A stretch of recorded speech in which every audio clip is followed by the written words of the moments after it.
दुखी होकर पांडव अर्जुन के विषय में बातें कर रहे थे कि वहां पर लोमश ऋषि पधारे। धर्मराज युधिष्ठिर ने उनका यथोचित आदर सत्कार करके उच्चासन प्रदान किया। लोमश ऋषि बोले, हे पांडवगण, आप लोग अर्जुन की चिंता छोड़ दीजिए। मैं अभी देवराज इंद्र की नगरी अमरावती से आ रहा हूँ। अर्जुन वहां पर सुखपूर्वक निवास कर रहे हैं। उन्होंने भगवान शिव एवं अन्य देवताओं की कृपा से दिव्य तथा अलौकिक अस्त्र शस्त्र तथा चित्रसेन से नृत्य संगीत कला की शिक्षा भी प्राप्त कर ली है। वे अब निवात और कवच नामक असुरों का वध करके ही यहाँ आएंगे। देवराज इंद्र ने आपके लिए यह संदेश भेजा है कि आप पांडवगण अब तीर्थ यात्रा करके अपने आत्मबल में वृद्धि करें। देवराज इंद्र के दिए गए संदेश के अनुसार युधिष्ठिर अपने भाइयों पुरोहित धौम्य, लोमश ऋषि आदि को साथ लेकर तीर्थ यात्रा के लिए चल पड़े। वे लोग नैमिषारण्य, कन्यातीर्थ, अश्वतीर्थ, गौतीर्थ आदि में दर्शन स्नानादि करते हुए अगस्त ऋषि के आश्रम आ पहुंचे। लोमश ऋषि ने उस आश्रम की प्रशंसा करते हुए बताया, हे धर्मराज, यह अगस्त मुनि एवं उनकी धर्मात्मा पत्नी लोपामुद्रा की पवित्र तपस्थली है। एक बार अगस्त मुनि यहाँ घूमते हुए पहुंचे तो उन्होंने एक गड्ढे में अपने पूर्वजों को उल्टे लटकते हुए देखा।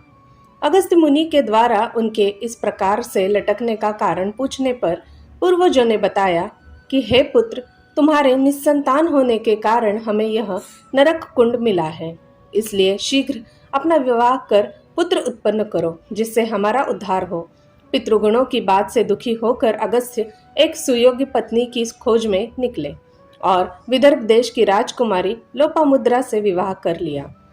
जब अगस्त ऋषि ने लोपामुद्रा के सौंदर्य पर मुग्ध होकर पुत्रोत्पत्ति की अभिलाषा से उसे अपने पास आने के लिए कहा तो लोपामुद्रा बोली कि हे स्वामी, मैं राजकुमारी हूँ, इसलिए आपका मेरे साथ समागम भी राजोचित ढंग से होना चाहिए।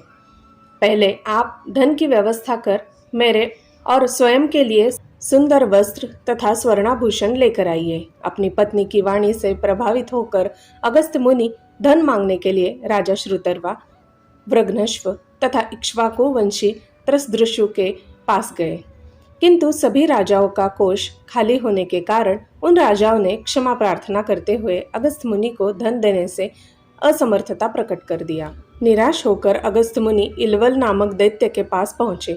इलवल दैत्य ने प्रसन्नता के साथ उन्हें मुंह मांगा धन प्रदान कर दिया। धन प्राप्त करके अगस्त मुनि ने अपनी पत्नी की इच्छा पूर्ति की और दृढ़स्यु नामक पुत्र उत्पन्न किया। कालांतर में यह तीर्थस्थान अगस्त आश्रम के नाम से प्रसिद्ध हुआ।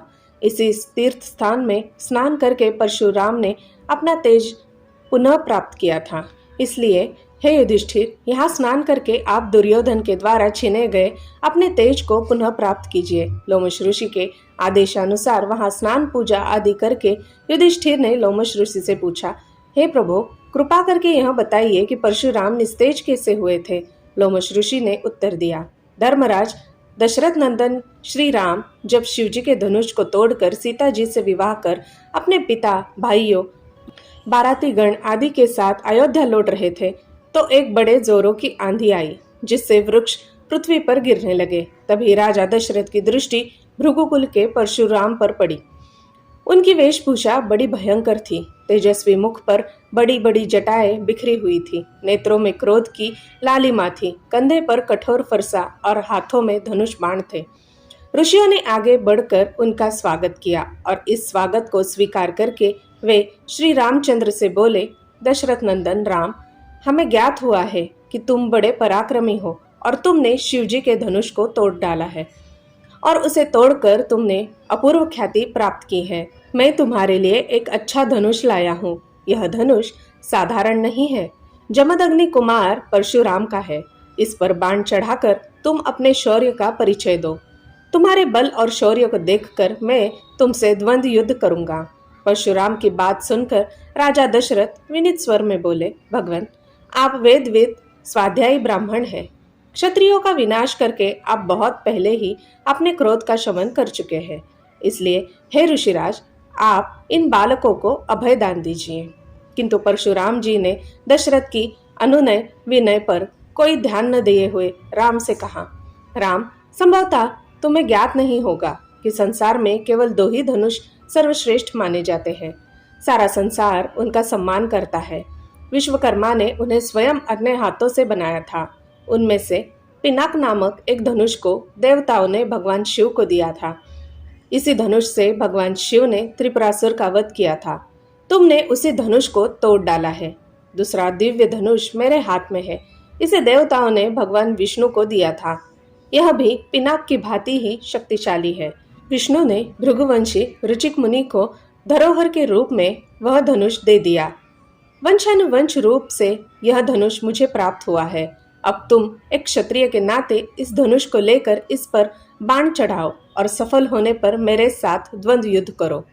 परशुराम के द्वारा बार बार ललकारे जाने पर रामचंद्र बोले, हे भार्गव, मैं ब्राह्मण समझकर आपके सामने विशेष बोल नहीं रहा हूँ, किंतु आप मेरी इस विनशीलता को पराक्रमहीनता एवं कायरता समझकर मेरा तिरस्कार कर रहे हैं। लाइए, धनुष बाण मुझे दीजिए। यह कहकर उन्होंने झपटते हुए परशुराम के हाथ से धनुष बाण ले लिए। फिर धनुष पर बाण चढ़ाकर बोले, हे भृगुनंदन, ब्राह्मण होने के कारण आप मेरे पूज्य हैं, इसलिए इस बाण को मैं आपके ऊपर नहीं छोड़ सकता, परंतु धनुष पर चढ़ने के बाद यह बाण कभी निष्फल नहीं जाता। इसका कहीं न कहीं उपयोग करना ही पड़ता है, इसलिए इस बाण के द्वारा आपकी सर्व शीघ्रता पूर्वक आने जाने की शक्ति को नष्ट किए देता हूँ। श्री राम की यह बात सुनकर शक्तिहीन से हुए परशुराम जी विनय पूर्वक कहने लगे, बाण छोड़ने से पूर्व मेरी एक बात सुन लीजिए। क्षत्रियों को नष्ट करने जब मैंने यह भूमि कश्यप जी को दान में दी, तो उन्होंने मुझे कहा था कि अब तुम्हें पृथ्वी पर नहीं रहना चाहिए, क्योंकि तुमने पृथ्वी का दान कर दिया है। तभी से गुरुवर कश्यप जी की आज्ञा का पालन करता हुआ मैं कभी रात्रि में पृथ्वी पर निवास नहीं करता। अतः हे राम, कृपा करके मेरी गमन शक्ति को नष्ट मत करो। मैं मन के समान गति से महेंद्र पर्वत पर चला जाऊंगा। चूंकि इस बाण का प्रयोग निष्फल नहीं जाता, इसलिए आप उन अनुपम लोकों को नष्ट कर दे जिन पर मैंने अपनी तपस्या से विजय प्राप्त की है। आपने जिस सरलता से इस धनुष पर बाण चढ़ा दिया है, उससे मुझे विश्वास हो गया है कि आप मधु राक्षस का वध करने वाले साक्षात विष्णु हैं। परशुराम की प्रार्थना को स्वीकार करके राम ने बाण छोड़कर उनके द्वारा तपस्या के बल पर अर्जित किए गए समस्त पुण्य लोकों को नष्ट कर दिया और इससे परशुराम जी निस्तेज हो गए। फिर परशुराम जी तपस्या करने के लिए महेंद्र पर्वत पर चले गए। वहां उपस्थित सभी ऋषि मुनियों सहित राजा दशरथ ने रामचंद्र की भूरी भूरी प्रशंसा की। श्री कृष्ण ने कैसे समझाया सच्ची तीर्थ यात्रा का मतलब। महाभारत का युद्ध समाप्त हो चुका था। दोनों ही पक्षों से असंख्य सैनिक मारे गए। युद्ध के पश्चात पांडवों का मन अशांत था। इससे मुक्ति पाने के लिए उन्होंने तीर्थ यात्रा पर जाने का निश्चय किया। उन्होंने श्री कृष्ण से तीर्थ यात्रा पर जाने के लिए अनुमति मांगी। भगवान से उन्होंने तीर्थ यात्रा पर जाने के लिए अनुमति मांगी। भगवान ने उन्हें तीर्थ यात्रा पर जाने की अनुमति देते हुए कहा कि मैं तुम्हारे साथ नहीं जाऊंगा।